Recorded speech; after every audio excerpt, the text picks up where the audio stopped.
NHC type of thing. So if you haven't gone to NHC, I highly recommend it. There are sometimes presentations like Nathan gave, sometimes there's panels, so we're going to take the panel approach here. So everyone loves New England IPA, especially in this part of the country, so we thought that popular style, we would get some great brewers up here to kind of talk about it. Hopefully we can all learn something. So I'm going to start off with the introductions real quick. Phil, which we'll introduce in a second, will then kind of walk us through a transfer method he has. The importance of some of these processes will come to light as we talk about New England IPA, and then we'll kind of go through recipes, process. It's going to be a little bit kind of cramped. There's a lot to touch on in a short amount of time, but hopefully someone gets something out of it. So going down the line, we have Phil. So Phil was the 2017 New England Regional Homebrew of the Year, or New England Homebrew of the Year, I should say. He did that by winning 5 medals at the New England Regional Homebrew Competition. Probably the best 2 moments from his competition career was when he won all these medals and his beer names were emojis. You didn't tell me that one.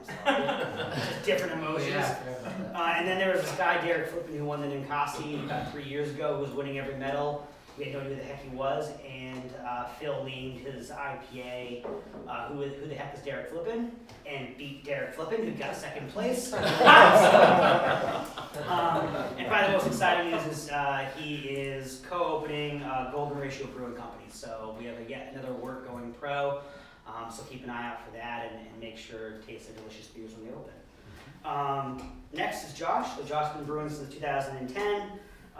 He kept them spending a lot of money on England IPA, so figured he should learn how to brew a decent one to save on that. Most notably, last year he took first in the new National Homebrew Competition Boston session for his New England IPA, and then went on to win 2nd place in the specialty IPA category at the National Homebrew Conference, which was, I believe, the 1st or 2nd biggest category. And by the fact that the 1st place person was, I think, a Belgium IPA, Josh had the best New England style IPA in the country last year per the competitions. Good Lord, just hold the belt up higher and act a bigger asshole. You were getting so much press on that NHC side, it's So ridiculous. Hold it right side up, yeah. Yeah, that's right. There are no other pictures of And then finally we have Ian. So Ian's been brewing since 2014. He placed 3rd in the Boss Hop competition, which was the first all IPA competition we're aware of in the country. We had entries from Washington coming out. So he took 3rd out of 46 New England style IPAs. Then continued to try to do that over and over again with a lot of frustration, but had some success last year. He came in 2nd place in the Boston National Homebrew Competition 1st round to Josh over there with his. I believe Mark was tasting both of them and said they were pretty neck and neck. So,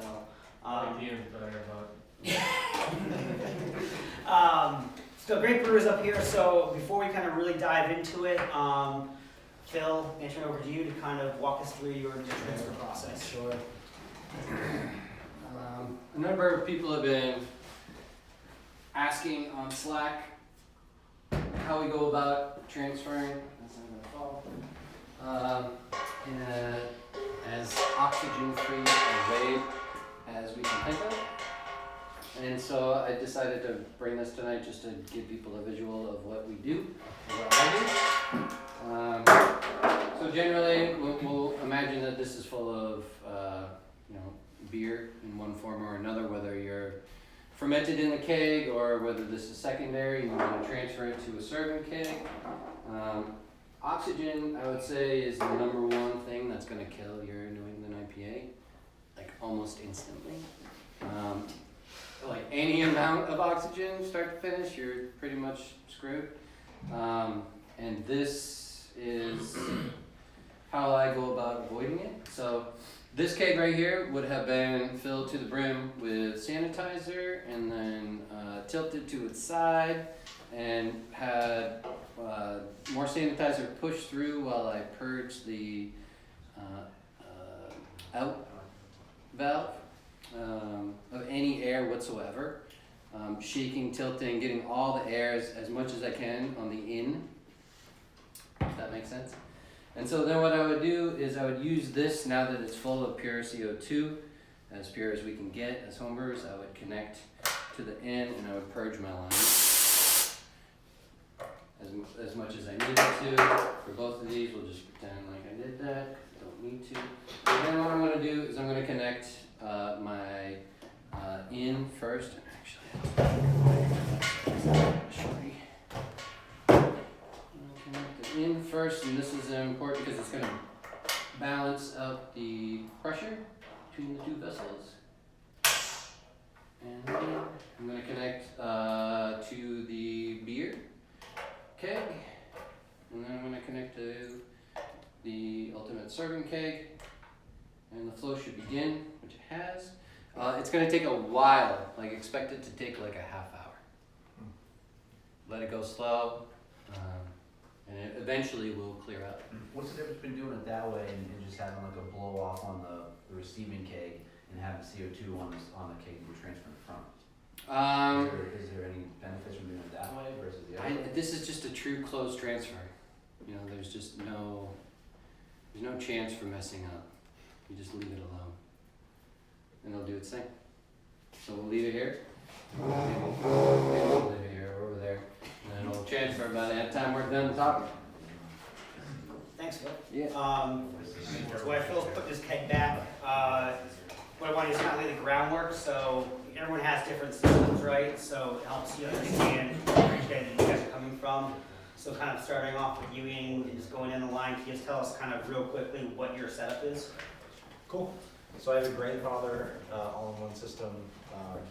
Few of us have them, I think, here.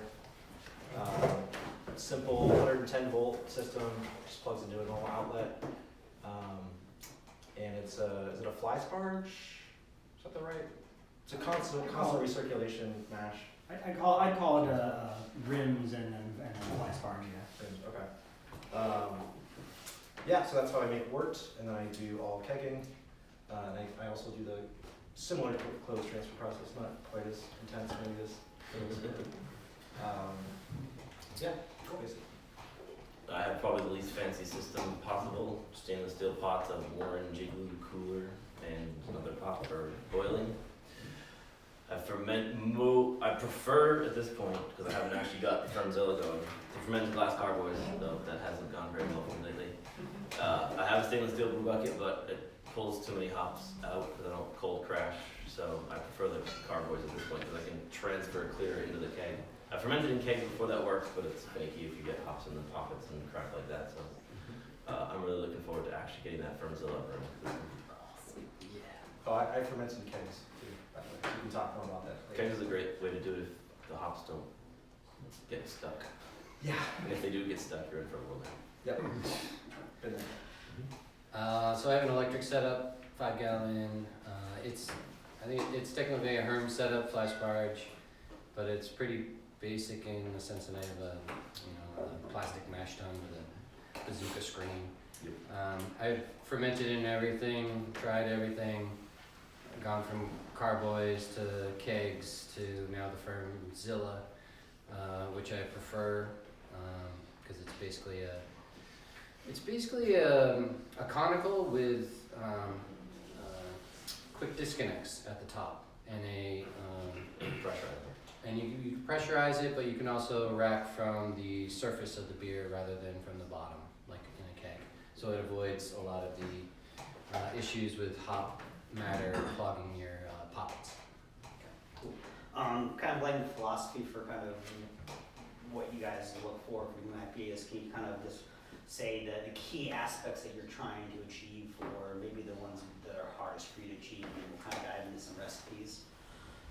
Cool. I would say key aspect for me is probably mouthfeel compared to other IPAs and other beer, which I won't get like too far into it yet.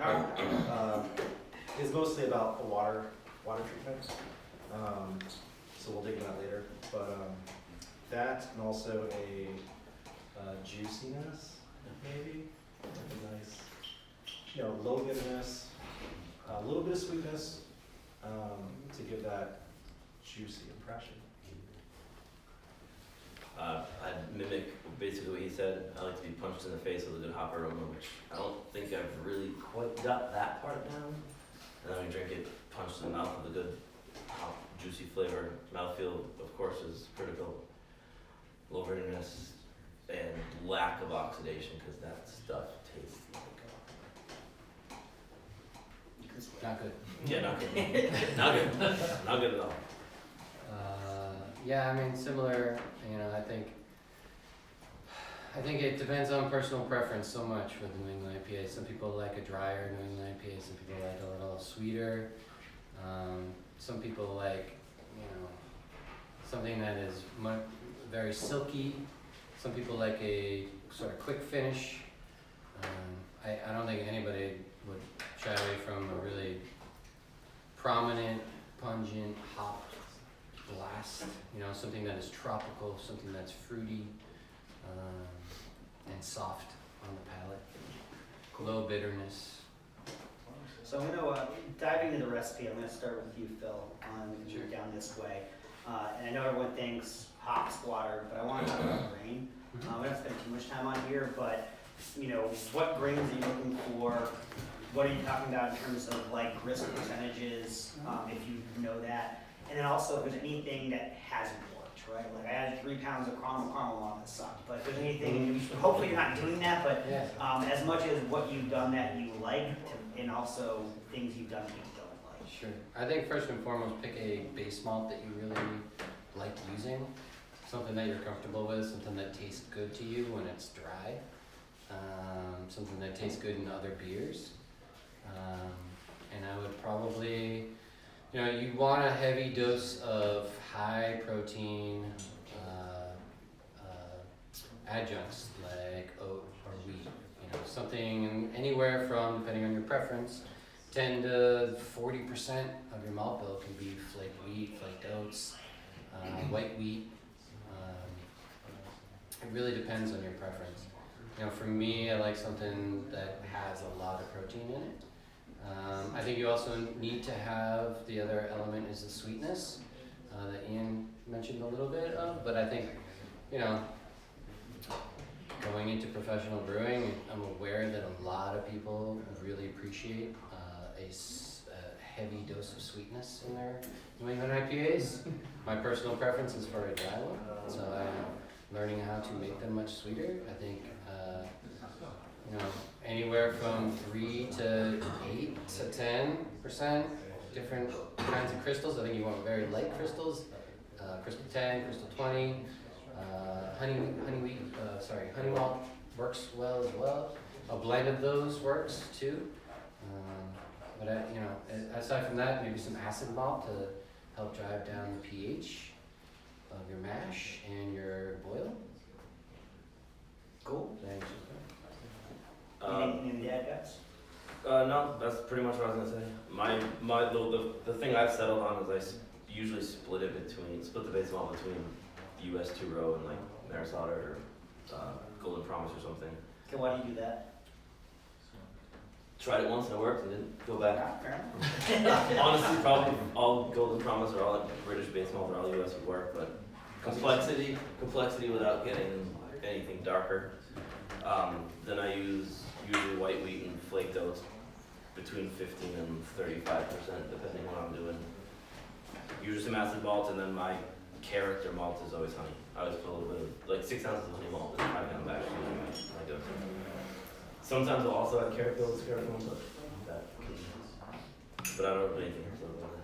I want to try biscuits sometimes instead of honey. So I have not done that yet. Have you ever used malted oats? Not yet. So your NHC beer has 6%? 6 ounces, 6 ounces. which is 3%. Yeah, I use about 2% honey malt usually, so pretty close there. I was gonna say the same thing about splitting the base malt between US and British. And just one other thing, you can try to sub out the oats and use chit malt instead. It's a German malt that's under modified, so it has all those longer proteins. And I think there's something about oats where I think it's manganese. Is that right? Anyone? Where oats have a high amount of manganese relative to other grain that can be a staling compound. So that could be one reason why you want to try chip malt, for example. But it's all theory, but could be a thing. Cool, well, thanks guys. So I wanna come back to the water, but I wanna jump to the hops first. I'll put this to you first, Josh.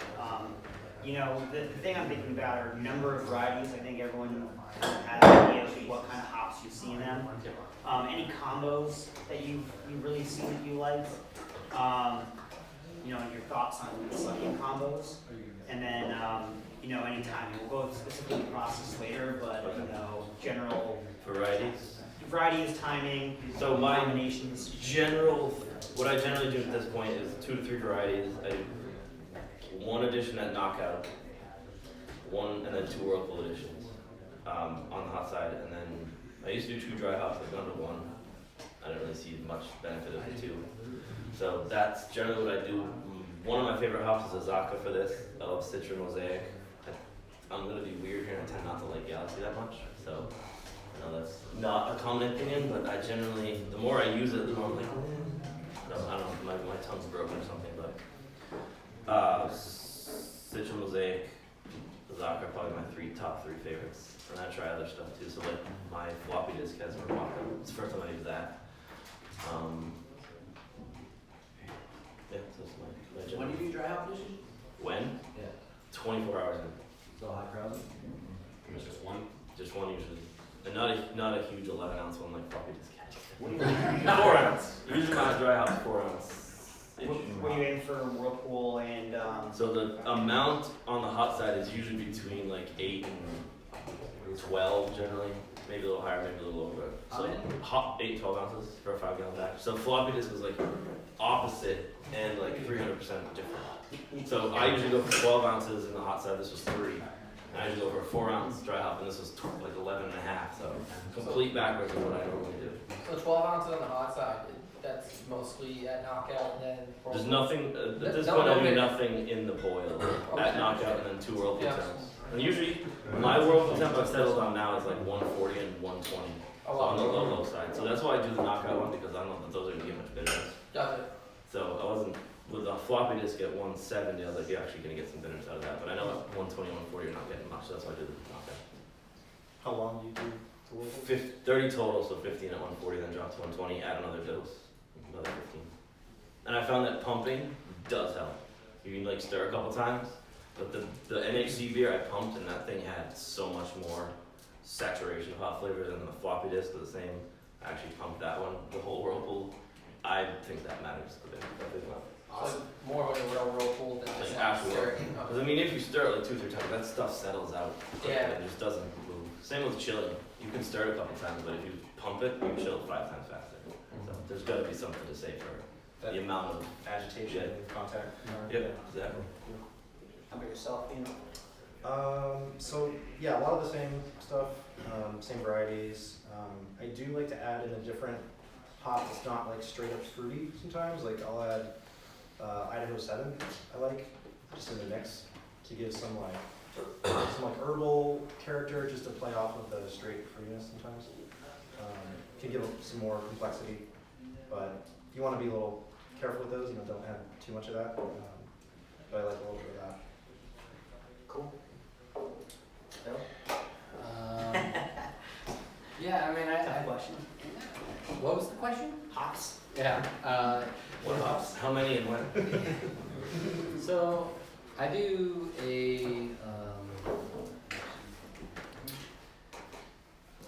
I'm mostly on Whirlpool for a hot side. I as well chill down quite a bit. Somewhere between 160 and 140 I'll do the Whirlpool. I more or less, it's maybe like 1 to 2 hot side to cold side hop addition in terms of amount. I like more herbal hops in the Whirlpool, so like Nugget and CTZ Chinook, and I know those aren't exactly herbal, but more of like, you know, some old school, dank, less expensive hops there. It's much more efficient. You get a pretty big blast of flavor that way. And I do like a 20-minute whirlpool, and then after chilling, it's settling for about 20 minutes or so to let everything. I'm trying to put the cleanest wort. I'm trying to cast the cleanest wort into the fermenter as I possibly can. And That's then so you can get a really clear beer. Yeah. yeah, I do the same yeah, thing. yeah. Get that haze off. Yeah, exactly. And then you gotta dump the true, you know. And then dry hop, I'll do. I usually, it fluctuates. I mean, I don't think you can't go wrong as long as you have active. The idea here is to have active yeast in the hopes that they are able to biotransform some of the compounds that are bound in the hops themselves. So, you know, anywhere from day 1, 24 hours in, to day 4, you're gonna get some level of hop biotransformation. Well, is it 1 to 2 hot side to dry? 1, like you're talking Like say 4 like ounces 4 to anywhere from like 4 to 8, in the dry feeling hop? fancy, and you know, Pound of dry hop. 8 to yeah. If I really want to like go ape shit, throw pound. It's homebrew.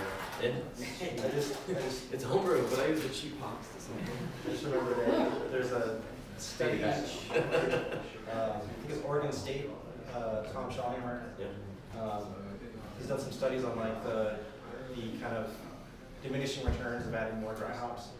I think he landed around like 5 ounces per a 5-gallon batch.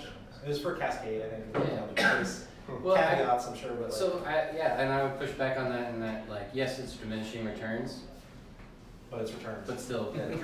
Right? So if you like, I think you go 2 ways, right? Like you can go like a la Treehouse, where you're really pumping the whirlpool with like an insane amount of hops to always have that really strong flavor, or you're going a la Trillium, where you're pumping up the dry hops. It's a flipped idea, but aroma is just can be overwhelming. Cool. So kind of just to, in sake of time, just to kind of lay the groundwork, I want to talk about water because I think that's important, but I really want to focus on sulfate to chloride ratios and absolute values. And then I kind of want to go into the process and the parts of the process that you feel are most important. I'm not necessarily going to go down the entire line of everything, but I'll kind of hear from all of you. However, I am going to ask specifically if you have any preferences on pH to say those, because I'm really interested in that, and that's the advantage of you being up here and asking. So let's start off with Ewing on the water wooden list. What are you using for ratios? What are you targeting for absolute values? Any routine V type of secrets you're using? Stuff like that. Cool. Yeah, so chloride to sulfite ratio is a big, sulfate ratio is a big talking point. I like to do a little bit more chloride, so I do like 1.5 to 1 on the chloride side to give more of a kind of fuller mouthfeel, less of the kind of the hop bite and the bitterness from sulfate. And I don't know if I said yet that, so I do around 150 ppm chloride to 100 sulfate. So not huge, like some people go into like 300 or something. I try not to get that much mineral character, but that seems like a good balance for me. I do use Brew B, as you hinted at, which is something I don't super understand how it works, but it's a gallotannin. That's a word. You spell that. So, yeah, I don't know. It comes from the low oxygen German brewer people, and the idea is that it's supposed to reduce staling in beer, so it's supposed to be a preservative for your beer. So even though oxidation is happening over time, it's supposed to kind of reduce the rate of that and other staling things.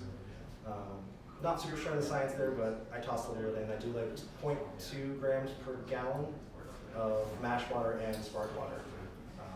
Nothing in the oil, but it's one of those things where it's like some insurance.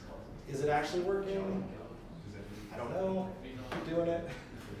Kind of just a dogma thing at this point, but doesn't hurt, I don't think. So, what else? Water. Okay.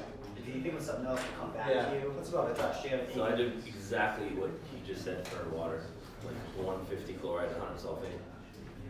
I don't do tin B. I live in Littleton and our water's terrible for brewing, so I RO filter it all and then add back every mineral. So I use calcium chloride, gypsum, and Epsom salt just to get a little bit of magnesium in there. But also it helps me get the sulfite up there without throwing the calcium way through the rooms. They usually end up around 100 parts per million calcium. Not that that matters too much, but I've heard too much of that stuff is not great. And then I know it's probably sacrilege, but the last dozen or so batches I have not measured pH. I do add malt to like drop it down a little bit, but I didn't trust my meter, so it was not even worth doing. I have a new meter, so I'm gonna start. Oh yeah, pH I target like 5.3 for the mash. Okay. Phil? Yeah, again, I think it's what you want to try to achieve. You know, you can go 1-to-1 and you're going to be okay. I think you can go 3-to-1 chloride to sulfate, and you're still fine. It depends on, you know, how sort of soft, pillowy you want that mouthfeel to be. You know, that's in conjunction with the amount of protein, sort of adjunct oats, add that slickness. Wheat will add that fluffiness. pH. For mash, I'm targeting anywhere from, depending on what I'm trying to achieve, 5.2 to 5.4. When we're in the boil, pre-boil, I'm looking for 5.4 or less. Post-boil, I'm looking for around 5.2. Cool. So we're approaching 8, probably another 5 inches or so run back down the line here. Try to kind of keep it to 2 minutes each, that'd be great. And just, you know, process-wise, boil, fermentation, I know there's a lot there. Maybe just focus on some of the either the things you think are most important or the things that are most overlooked by homebrewers. And if you want to go last, go ahead. No, I got it. The most important thing I think with brewing a New England IPA is what you're doing cold side. Handling the beer once it's already made is of the utmost importance. It's so easy to oxidize and destroy a New England IPA. Like, it so often happens during transfer. You have something that tastes great in the fermenter, and then go to try to transfer it, and it's shit 2 days later. That's why I brought that. It's really, really important, I think. I think that is the most important thing when you're brewing a New England IPA in particular. Quality hops is underrated, I think. If your hops aren't really popping, they're probably not meant for your New England IPA. I mean, like, put those in the whirlpool. Save your best, most like your richest hops for the dry hop. Cool, Josh. I'd say the most important and the most overlooked things are probably the same, oxygen. There's been, like Phil said, many beers that taste great in fermenter and 2 days later after transfer it's terrible. Or you bottle it in a growler and 8 hours later it's disgusting. That's happened more than once. So literally every step of the way oxygen has to stay out of that thing once it's done boiling. So that's why I don't cold crash, because it would make everything so much easier, but it's just gonna, at this point I don't have a vessel that I can cold crash and not suck air back in. The best ones I've ever made have been the ones I've been most attentive to keeping oxygen out, either like fermented and served in the same vessel. That thing lasted the longest by far. We just can't as homebrewers keep out oxygen, so you have to do everything you can. If you do that, I think it's actually an interesting style because it's one of the most forgiving. You have such a wide range of malts you can use, hops you can use, process you can use, water you can use, yeast yeasts you can use. You got to do a couple of key things: fruity hops, light colored malts, characterful yeast, and hopefully that biotransforms. But the world's your oyster inside there. But it's the most unforgiving style if you screw up anything process-wise or let any oxygen in. And the steep cliff that beer falls off is unlike any other. Like, sure, you oxidize your porter. It's not great, but you're still gonna drink it. I've dumped more New England IPA down the drink than I'd like to admit, because I'm not gonna drink it. Because my papa got clogged and I had to pull the thing post off and oxygen got in, and 12 hours later it's disgusting. So. Alright, the pressure's on for me to not mention oxygen, so even though I'm tempted. So I'll talk about hop burn. So I try to avoid hop burn by using a floating dip tube in my kegs. So the hops can fall out and you can drink that beer, within days of kegging and carbonating. And it's not going to be that really harsh hop burn that we've all had. I'm sure we'll have some tonight. We'll probably have some tonight, yeah. So that's another tip for how you can, because you don't want that beer to age, right? So you don't want it to be sitting in your keezer or your kegerator, waiting for the hops to drop out. You want to be drinking that as soon as possible. So I feel like that's a good trick to do that. Spunding can help if you want to drink it quick too, if you're sour. Yeah, natural carbonation. Yep. That can. Awesome. Well, I appreciate you guys. Yeah. Do you Uh, want to ask questions? We'll open it for questions until the president tells us we have to stop. So you guys have been brewing a lot of New England IPA over the past couple of years, right? Is there any equipment that you would say is key to brewing better New England IPA? There's a lot of crap out there these days. But is there anything, like you just talked about the floating dip tube, so you can actually buy that and you're saying that might actually help alleviate hop burn, right? Is there any other equipment? Let's say kegs, both for fermenting and serving. So I think as a fermenter, Josh was talking about cold crashing. It's not an issue with the keg, right? You can close it off and nothing's gonna get in there. The pressure differential will happen, but it's just kind of hanging out. So closed transfers are easy with kegs. If you don't call Well, they're possible with kegs, I should say. You gotta do some other things to not clog. But I would also add a spunding valve, which is really important. That allows you to ferment in a keg easily, and then also manage the carbonation, so you're naturally carbonating. I think avoiding hooking up your New England IPA that's in a keg to CO2 is a very good thing. Our whatever plastic that is in gas lines is very oxygen permeable. So if you leave your in your keezer, if you leave everything connected all the time, which I do not anymore, you're just slowly micro-oxygenating all of your beer. And IPAs will die. New England IPAs will die within like 2 weeks of that. So there's no hope. And you mentioned the pump as well, but you thought Yeah, to be able to whirlpool. Again, I don't think any of it's required, so that makes life easier. Like, I don't have much of the fancy setup or anything, but keep that oxygen out. Firmzilla will make things easier. You can dry hop a little bit cleaner without oxygen. So cool. I'll mention one more quick thing with that. There's a dip tube screen you can get from a company called Utah Biodiesel, which is it's Dave hates, but I've had good luck with it.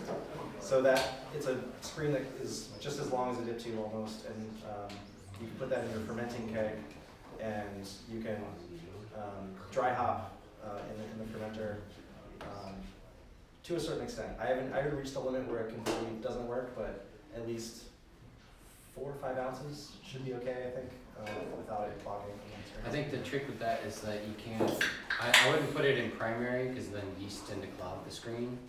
But if it's in your secondary, then you're okay. Nick? What are you doing from a standard corny keg for fermenting and serving?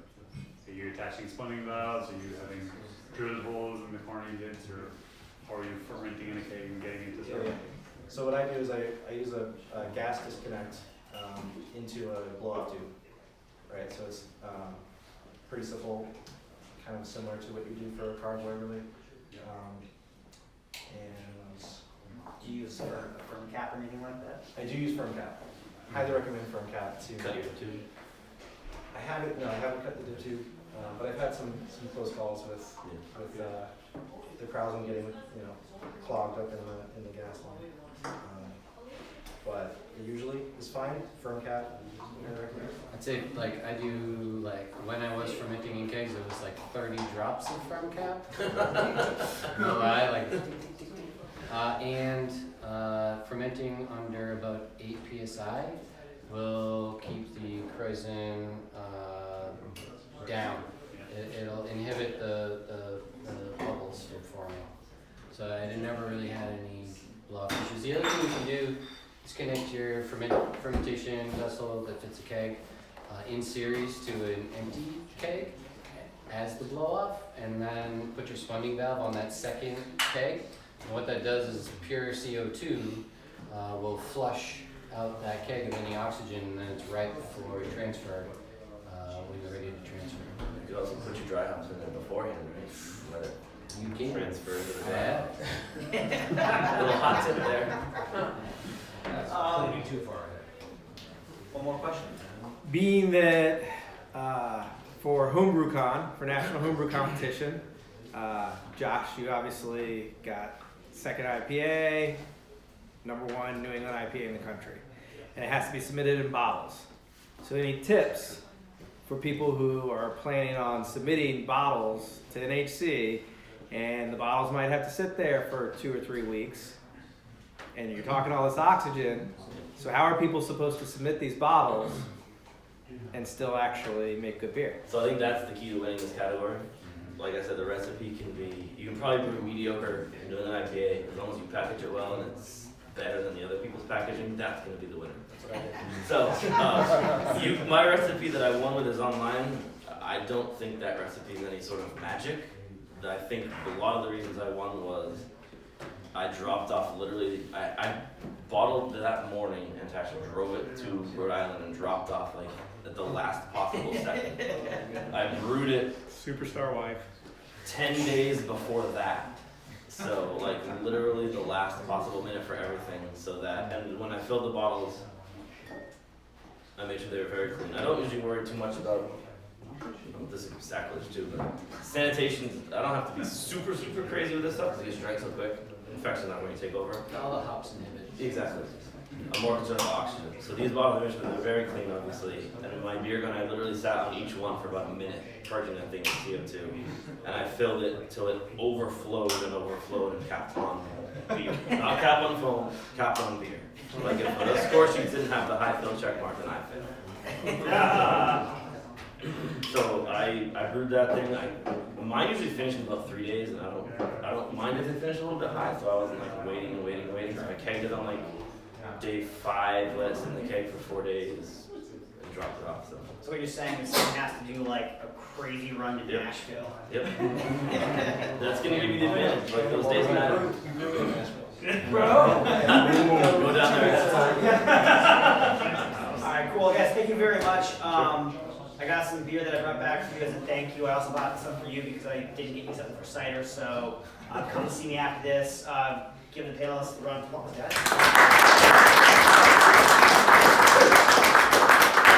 Drink some beer, or Dirk, do we have time to get a topic before general business? Beer transfer? Do we have time before we get to general business?